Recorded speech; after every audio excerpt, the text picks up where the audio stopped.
नमस्कार।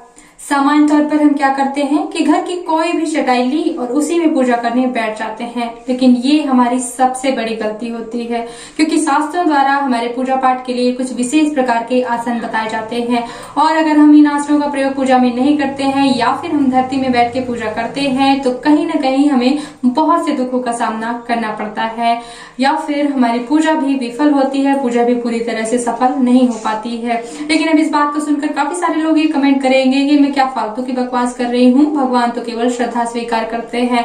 तो जी हाँ, बिल्कुल आप अपने स्थान पे गलत नहीं है, भगवान केवल श्रद्धा स्वीकार करते हैं। लेकिन किन परिस्थितियों में, यहाँ पे मैं आपको कुछ चीजें बता देना चाहती हूँ कि अगर आप काम्य फलों की प्राप्ति के लिए कोई भी पूजा पाठ करते हैं, काम्य फलों की प्राप्ति यानी कि किसी भी मनोकामना की पूर्ति के लिए जब आप कोई पूजा पाठ व्रत इत्यादि करते हैं, मंत्र जाप या मंत्र सिद्धि करते हैं तो उस मनोकामना की पूर्ति के लिए आपको पूरे विधि विधान से पूजा करने की आवश्यकता होती है। जब आप पूरे विधि विधान, पूरे नियमों को ध्यान में रखते हुए पूजा पाठ करते हैं तभी आपकी मनोवांछित फलों की आपको प्राप्ति होती है, मनोकामना पूर्ति होती है। लेकिन अगर हम इसी तरह छोटी छोटी गलतियां करते रहते हैं तो कहीं ना कहीं हमारे फलों में कटौती हो जाती है और फलों में देरी होने लगती है, फिर मनोकामना भी पूर्ति नहीं होती। कभी कभी तो हम कहने लगते हैं कि कितने व्रत पूजा पाठ कर लिए, कुछ नहीं होता व्रत पूजा पाठ करने से।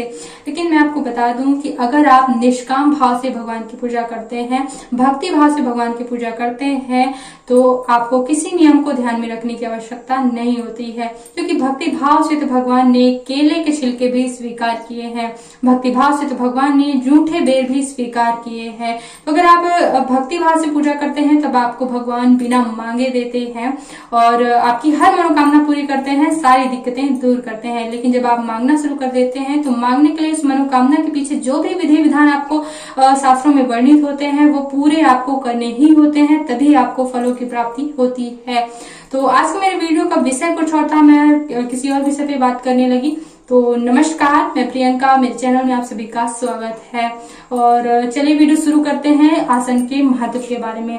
लेकिन वीडियो शुरू करने से पहले एक रिक्वेस्ट है आप सभी से कि प्लीज चैनल को सब्सक्राइब जरूर कर लिया करिए और अगर वीडियो पसंद आता है तो प्लीज इसे लाइक शेयर जरूर करें और बेल आइकन प्रेस जरूर कर लें ताकि मेरे आने वाले वीडियोस के नोटिफिकेशन मिलते रहें। चलिए वीडियो शुरू करते हैं आसन के महत्व के बारे में। तो अगर हम रोज एक ही आसन का प्रयोग करते हैं तो हमारा आसन भी सिद्ध हो जाता है। जी हाँ फ्रेंड्स, रोज लगातार एक ही आसन को प्रयोग में लाने से आसन भी सिद्ध हो जाता है। इसीलिए ज्यादातर कहा जाता है कि अपने ही आसन पे बैठ के पूजा करनी चाहिए, अपना आसन किसी और को नहीं देना चाहिए। तो कोशिश यही करें कि अपना ही आसन प्रयोग में लाएं, लेकिन घर के सदस्यों से आप शेयर कर सकते हैं। लेकिन फिर भी कहना चाहूंगी कि अगर विशेष मंत्र जाप या सिद्धि है या फिर कोई मन्नत है तो आप अपना ही आसन प्रयोग में लाएं। इसके अलावा आसन चौकोर होना चाहिए। आसन अगर लाल और पीला हो तो और भी ज्यादा श्रेष्ठ होता है। चलिए अब बात कर लेते हैं कि कौन से आसन पे बैठ के पूजा करने से किन फलों की प्राप्ति होती है। कई बार हम लकड़ी के पट्टे पे बैठ के पूजा करने लगते हैं तो लकड़ी का आसन प्रयोग में लाने से दुर्भाग्य ला सकता है, इसलिए लकड़ी के पट्टे पे बैठ के पूजा कभी नहीं करें। कई बार हम पत्थर पे बैठ के पूजा करते हैं तो पत्थर का आसन रोग और बाधाएं लाता है और बांस के आसन को प्रयोग में लाने से घर में गरीबी आती है, इसलिए बांस से बने आसन का प्रयोग भी नहीं करें। चलिए ये तो थे कि कौन से आसन प्रयोग में नहीं लाने चाहिए। अब बात करते हैं कि किस आसन को हमें प्रयोग में लाना चाहिए और ऐसा कौन सा पवित्र आसन है जिसे हम हर एक प्रकार की पूजा में प्रयोग में ला सकते हैं। तो यहाँ पे आप कुछ आसन देख पा रहे हैं। तो सबसे पहला तो है कुर्स का आसन और दूसरा है कम्बल का आसन और तीसरा चटाई है जो उपयोगी नहीं है। और बाजार में कई प्रकार की चटाई या फिर आसन उपलब्ध होते हैं, जैसे कि किसी में नीचे पॉलिथीन लगा होता है, ऊपर रेशम वगैरह लगा होता है। तो बाजार में जो कई प्रकार के आसन उपलब्ध होते हैं कृपया उनका प्रयोग बिल्कुल नहीं करें। चटाई तांत से बने चटाई का भी प्रयोग बिल्कुल नहीं करें।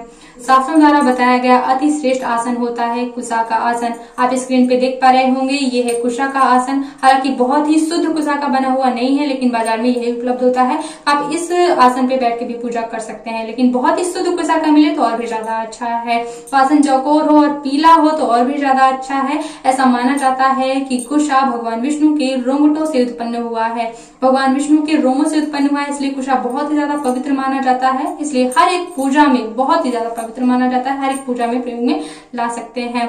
कुशा के अभाव में आप ऊनी यानी कि कंबल का आसन प्रयोग में ला सकते हैं।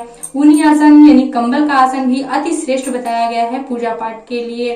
कुशा और कंबल के आसन का प्रयोग आप हर पूजा में कर सकते हैं। लेकिन इन दोनों आसनों के अभाव में आप रेशम से बने आसन का प्रयोग भी कर सकते हैं। रेशम से बना आसन भी अच्छा बताया गया है। और इसके अलावा भी और भी बहुत सारे आसन होते हैं। व्याघ्र चर्म से बना आसन सर्व सिद्धि प्रद होता है। पुराने जमाने में और भी बहुत सारे आसन प्रयोग में लाए जाते थे जो जानवरों के खाल से बने होते थे, लेकिन वर्तमान समय के अनुसार वो उपयोगी नहीं है, इसलिए मैंने उन्हें सम्मिलित नहीं किया है। सिर्फ कुशा और कंबल का आसन जो है आपके लिए सर्वश्रेष्ठ है, अति उत्तम है। तो इन आसनों पे बैठ के ही पूजा करें हमेशा। और जब भी आपकी पूजा समाप्त होती है, पूरी होती है, तो ऐसे ही उठ के मत चले जाया करिए। सबसे पहले आसन को पीछे खिसका कर उसके नीचे थोड़ा सा जल डालकर और आसन के नीचे का जल माथे पे जरूर लगा लिया करें। ऐसा करने से पूजा का पूरा फल आपको मिलता है। पूरी विधि मैंने एक वीडियो में करके दिखाई है। और साथ में आचमन पवित्रीकरण, तो आपको यहाँ पे आई बटन पे क्लिक करेंगे तो सारे वीडियो मिल जाएंगे। और भी सारे वीडियो हैं, साथ साथ कुछ वीडियो के लिंक डिस्क्रिप्शन में मिल जाएंगे, इस वीडियो के लास्ट में भी मिल जाएंगे। प्लीज उन वीडियो को जरूर चेक कर लिया करिए, और क्योंकि बहुत ही महत्वपूर्ण जानकारी है। और एक बार चैनल पे जरूर आए, क्योंकि मैं हर त्योहार, हर व्रत से संबंधित पूजा करके वीडियो उपलब्ध कराती हूँ। बहुत ही शास्त्रों जो जानकारी मिलती है वो आपको बड़ी मेहनत से उपलब्ध कराती हूँ। तो एक बार जरूर आए हमारे चैनल पे। और अगर अभी तक आपने सब्सक्राइब नहीं किया है तो सब्सक्राइब करने के साथ साथ बेल आइकन को प्रेस जरूर कर लें। बेल आइकन पर प्रेस करने से मेरे आने वाले वीडियोस के नोटिफिकेशन आपके पास पहुंचते रहेंगे। वीडियो देखने के लिए बहुत बहुत धन्यवाद। ओम नमः शिवाय।